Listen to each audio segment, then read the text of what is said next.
Assalamualaikum, Pak. Pak, Assalamualaikum. Waalaikumsalam, siapa? Eh, kenapa tidur di sini, Pak? Ya lagi nunggu orderan, Mas. Ya Allah, udah jam 2 pagi ini loh, Pak. Udah larut malam. Kenapa nggak pulang aja istirahat gitu loh, Pak? Ya biasa. Bapaknya ketiduran di sini. Ya Oh ya Allah, kecapean banget lihatannya, Pak. biasa, dekat target, Mas. Ngejar, Dekat target. ngejar target. Ya. Maksudnya ngejar target untuk apa, Pak, kalau boleh tahu? Biaya kuliah anak. Kamu lihat itu, malam sudah larut, sudah menunjukkan pukul 2 pagi. Jalanan sudah sepi, dan di sudut trotoar itu, ada seorang ayah yang belum pulang, bukan karena dia betah di luar, tapi karena dia masih berharap, siapa tahu ada satu orderan lagi malam ini. Tangannya dingin, perutnya kosong sejak sore, tapi dia tetap menatap layar handphonenya, menunggu bunyi notifikasi yang tak kunjung datang, hingga akhirnya dia ketiduran di tengah rasa lelahnya. Di rumah, mungkin anaknya sudah tidur nyenyak, dan istrinya pun percaya suaminya sedang bekerja dan ada di tempat yang layak. Padahal kenyataannya, dia duduk di pinggir jalan, menahan kantuk, menahan lapar, menahan lelah yang tidak pernah dia ceritakan. Dia tidak banyak bercerita, dia tidak pandai mengeluh, dan jarang sekali menunjukkan betapa kerasnya dunia menekannya di luaran sana. Ya, dia mungkin berbohong, tapi bukan untuk menyakiti, melainkan untuk melindungi hati orang yang dia cintai. Dia memilih diam karena bagi dirinya cukup dia saja yang tahu dan merasakan. Cukup dia saja yang berhadapan dengan kerasnya hidup. Asal keluarganya tetap bisa tersenyum, dia rela terlihat kuat meski sebenarnya sedang runtuh. Dia rela terlihat baik-baik saja meski sebenarnya hatinya penuh dengan beban. Karena sejatinya bagi seorang suami dan ayah, kebahagiaan keluarga adalah harga mati. Semangat selalu buat kalian laki-laki yang bergelar suami dan ayah, yang setiap hari keluar rumah dengan beban di pundak, namun pulang dengan senyuman yang dipaksakan. Terima kasih karena sudah tetap berdiri, meski lelah tak pernah benar-benar pergi.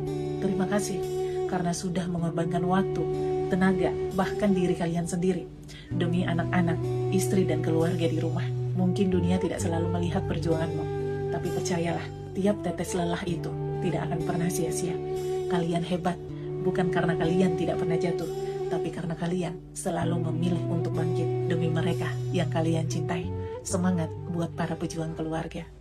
Pernah nggak kita tanya, kenapa banyak laki-laki di usia tua lebih memilih diam, menjauh, atau bahkan pergi lebih dulu? Bukan karena mereka nggak sayang keluarga, tapi karena mereka lelah menjadi satu-satunya sandaran tanpa pernah punya tempat untuk bersandar. Dunia sibuk mengajari laki-laki cara memuliakan perempuan. Harus peka, harus sabar, harus mengerti. Tapi siapa yang mengajari dunia cara memahami laki-laki? Hampir nggak ada.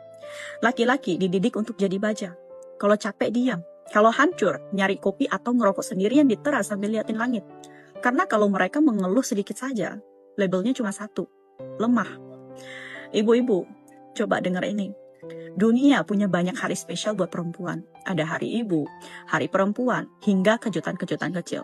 Tapi tahu nggak, kapan laki-laki biasanya baru mendapatkan setangkai bunga pertamanya? Seringkali saat bunga itu diletakkan di atas peti mati mereka. Sakit? Iya, tapi itulah realitanya. Mereka bangun sebelum matahari ada, pulang saat semua orang sudah terlelap. Tapi di rumah, seringkali yang menunggu bukan pelukan, tapi tuntutan. Kok hasilnya cuma segini? Kenapa kamu nggak peka? Pelan-pelan hati mereka retak, bukan karena beban kerja, tapi karena merasa dianggap sebagai mesin, bukan manusia. Laki-laki itu sederhana, mereka nggak butuh perayaan mewah, mereka cuma butuh satu tempat pulang secara batin, cuma butuh satu kalimat. Terima kasih ya udah berjuang. Aku tahu kamu capek, tapi buat aku, kamu sudah cukup. Untuk para istri, hargai laki-lakimu selagi dia masih ada di sampingmu.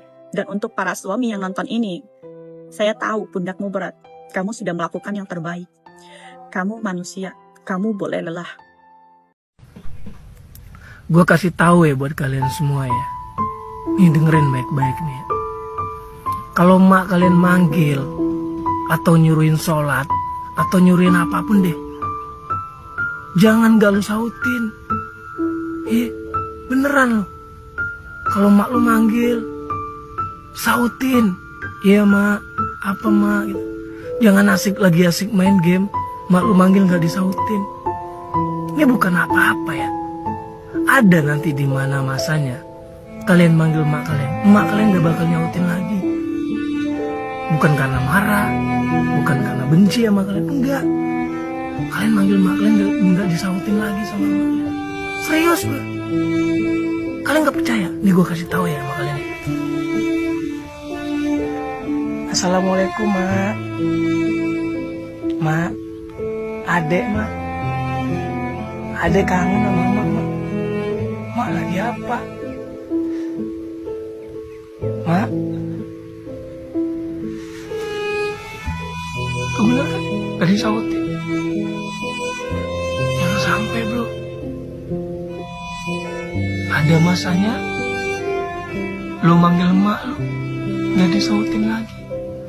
Gue cuma pengen ngasih tahu itu doang sih ya. Selama masih ada emak, masih ada bapak, kalau lagi manggil sautin, dengerin ya. Sehat-sehat buat mama di luar sana, sehat-sehat buat bapak, sehat-sehat buat mama kalian semua.